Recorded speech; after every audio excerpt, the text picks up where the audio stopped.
Obrigado, senador. Boa tarde a todos. Também me sinto honrado de estar aqui nessa audiência pública para poder estar tratando esse assunto muito relevante para toda a nossa sociedade, para o Brasil.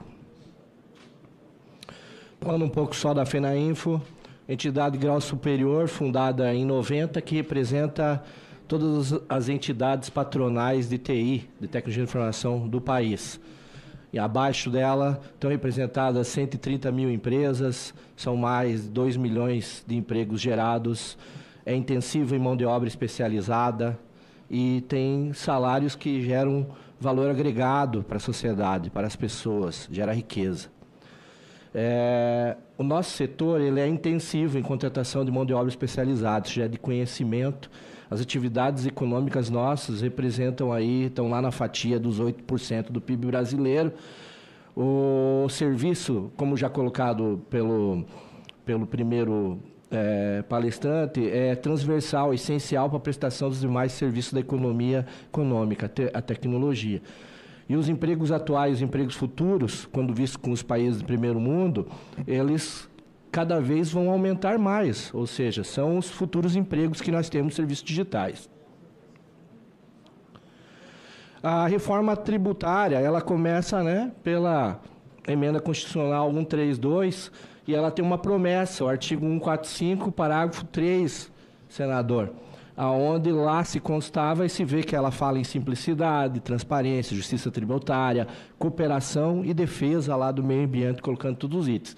Mas, na realidade, quando a gente começa a ver o PLP 68, a gente começa a ter artigos como o 28 e o 121, que começa a haver uma complexidade. É exemplo, a apropriação de crédito condicionada à comprovação de efetivo pagamento. Então, não traz simplicidade, dificulta a justiça tributária, colocando responsabilidade para a cadeia. E a cooperação não é tão amigável assim. O que quer dizer isso, sobre apropriação? Então, essa não cumulatividade condicionada, ela faz com que só poderá se tomar crédito de que se tem comprovação. Então, ela já não é mais ampla e restrita, senador? Delegação do poder de fiscalização. O contribuinte terá que trabalhar como fiscal, verificando e comprovando que seu fornecedor quitou os tributos incidentes na cadeia anterior para fazer o crédito. E, por fim, risco ao fluxo de caixa. Pagamentos em crediário ou com pagamento prorrogado não terão recolhimento do tributo no momento do consumo. Então, se eu estou falando de um IVA, eu quero poder consumir o que eu consumo na entrada da minha cadeia de produção, transformar e se creditar dele, porque a lei diz, está lá, as emissões, documentos fiscais, não tenho que checar pagamento disso. Então, essa é a primeira proposta que a FENAINFO faz, senador Exalci Lucas, que esse artigo lá ele seja suprimido. Ou seja, não tem que estar condicionado ao efetivo pagamento e podendo ainda o beneficiário fazer o pagamento do crédito, se ele quiser recolher outro. Não dá. Esse é o nosso primeiro pedido, então a gente apoia, inclusive, a emenda número 738, senador Exalci, aqui nessa mesa. Vemos ela como muito importante. A segunda problemática que eu quero apresentar é a desconsideração do insumo do setor de serviços. Ninguém está reconhecendo isso. O que vem a reforma? Ela permite o quê? O IBS e o ICBS. O comércio poderá se acreditar em tudo que vende. A indústria poderá se acreditar em tudo que transforma. A construção pode se acreditar em todo o material que usa. Mas o setor de TI não pode se acreditar de mão de obra, que é o nosso principal insumo. Quando for a terceirização e pejetização. Ou seja, que é um assunto que nós colocamos um pouco. Então,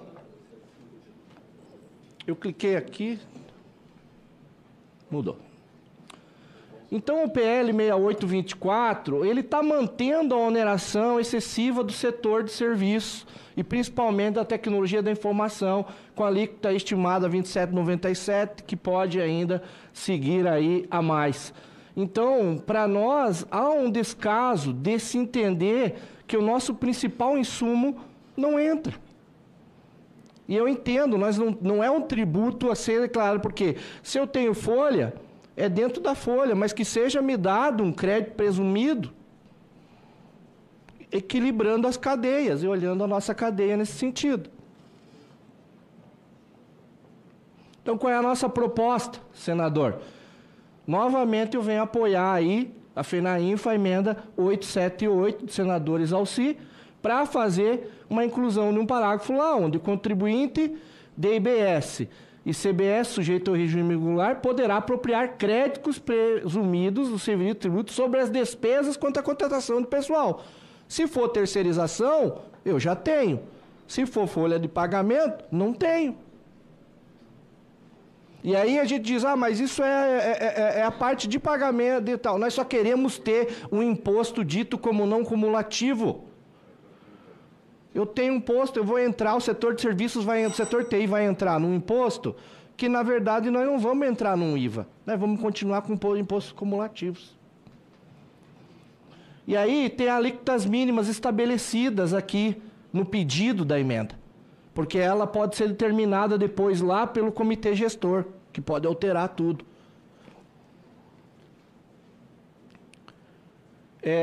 Por fim, eu já estou na minha último pedido.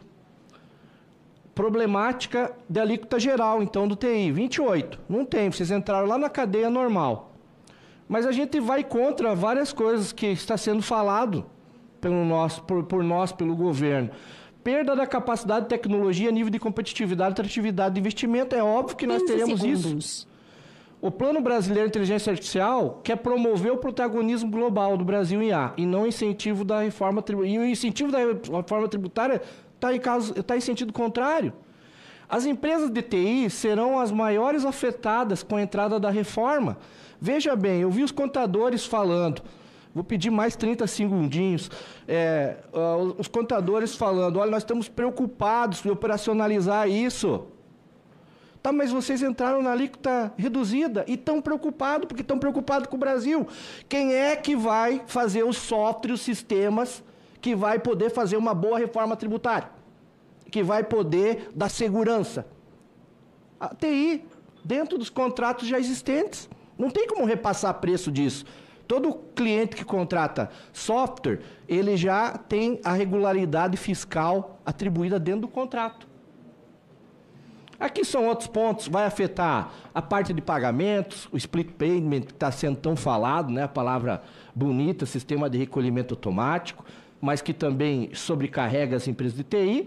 E, engraçado, parte do nosso setor foi desonerado. Como assim? Na entrada, que foi a segurança cibernética, sistemas de segurança de informação. Mas veja que isso gera mais segurança, porque como vai estar, como é que a Receita depois vai ver isso, como é que ela operacionaliza, quem entra lá, não dá nem 1% do nosso setor, não tem o que fazer. De uma certa forma, entrou dizendo que é para o bem público, mas todo mundo vai ter que investir cada vez mais em segurança cibernética, ainda temos LGPD, outras coisas que aí estão, que são leis novas, com agências novas. Esse só item do anexo da ementa que a gente pede para poder alterar essa parte de incluir, então, mais códigos de empresas e atividades de tecnologia, que não fique tão restrito a da forma que está a da cibernética nesse momento. É uma proposta de ementa da FENAINFRA. Resumo, nós estamos nesse momento assim, maior carga tributária, maior preço ao consumidor, menos posto de trabalho, reoneração entrando em vigor, dia 27, do ano 27 ela acaba, e um ponto que a gente está direcionando o tempo, pejotização, porque ali eu tenho os créditos. Nós estamos assim no setor de TI. Fim da desoneração e folha de pagamento, aumento de tribuição sobre o consumo, aquele fundo lá, ele é esse sentido. É uma escuridão que nós estamos vendo lá para dentro. E a gente já vê uma outra via começando lá, reforma da tributária sobre a renda. Que são só os apoios e está finalizado. Eu agradeço aí, também agradeço ao senador e aos amigos pela extensão um pouquinho a mais da minha agenda.